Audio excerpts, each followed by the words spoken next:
आता बघूया लोकसभेच्या पूर्वतयारी संदर्भातल्या टॉप 9 बातम्या। खासदार सुप्रिया सुळे आणि सुनेत्रा पवारांचा बारामती दौरा। सुप्रिया सुळेंकडून बारामती मतदारसंघातील गावांना भेटी तर सुनेत्रा पवारांच्या हस्ते विविध विकास कामांचं भूमिपूजन। दादांच्या नेतृत्वात बारामतीचा विकास झाला। बारामती देशात विकासाचं रोल मॉडेल म्हणून ओळखलं जातंय।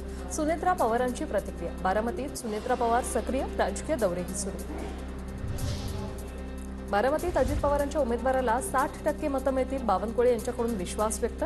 बारामतीतला विजय हा राज्यातील सर्वात मोठा विजय असेल असंही केलं वक्तव्य।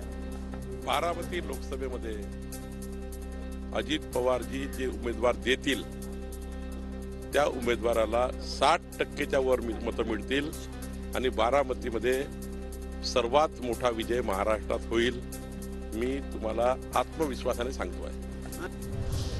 मला उमेदवारी मिळाली तर अनेकांना आनंदच होणार। शाहू महाराज छत्रपतींची कोल्हापूर लोकसभेबाबत सूचक वक्तव्य। महाविकास आघाडीकडून ऑफर येण्याची शक्यता असंही केलं विधान। विकास आघाडीचं एकमेकाचं लिंकिंग व्हायचं अजून। जर लिंकिंग झाली, व्यवस्थित जागा वाटप झालं तर आपण महाविकास आघाडीकडून लढणार का? ऑफर आली का? नाही, अजून तरी ऑफर नाही आहे मला, येण्याची शक्यता आहे।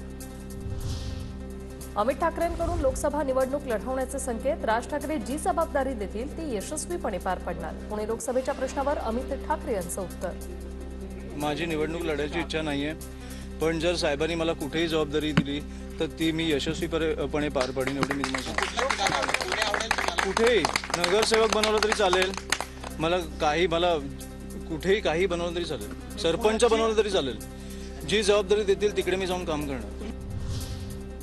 मार्चच्या पहिल्या आठवड्यात लोकसभा आचारसंहिता लागण्याची शक्यता। अजित पवारांची माहिती। निधी खर्च न झाल्याने नाराजी। प्रशासकीय मान्यता लवकर घ्या। निवडणूक आचारसंहितेपूर्वी कामं सुरू करण्याच्या अधिकाऱ्यांना सूचना। पक्षाने आदेश दिल्यास भंडारा गोंदिया मतदारसंघातून लोकसभा निवडणूक लढवणार। वरिष्ठ नेत्यांना लोकसभेत उतरवण्याबाबत हायकमांडचा निर्णय घेणार। नाना पटोले यांची माहिती। जो आदेश देईल त्याचं मी पालन करेल। मागच्या वेळेस आपण पाहिलं की नागपूरमधून लढायचा आदेश दिला, लढलंच ना मी। भंडाऱ्यातून लढणार नाही, मला माहित नाही, पक्षाचा जो आदेश असेल त्याचं पालन करू। रावेर लोकसभेवर काँग्रेसचा दावा कायम। काँग्रेसचे माजी जिल्हाध्यक्ष संदीप पाटील आणि डॉक्टर जगदीश पाटील इच्छुक। जनसंपत्ती आणि जनसंपर्काच्या जोरावर उमेदवार निवडून आणू असा दावा।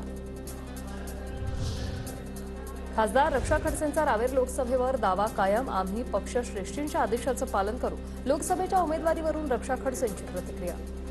दावा तर नक्कीच माझा राहीलच, कारण की 2 वेळा मला पक्षाने इथे संधी दिलेली आहे। पक्ष संघटना आणि वरिष्ठ नेते ठरवतील आणि जो काही आदेश आम्हाला दिला जाईल त्या अनुषंगाने आम्ही सगळे लोक काम करू।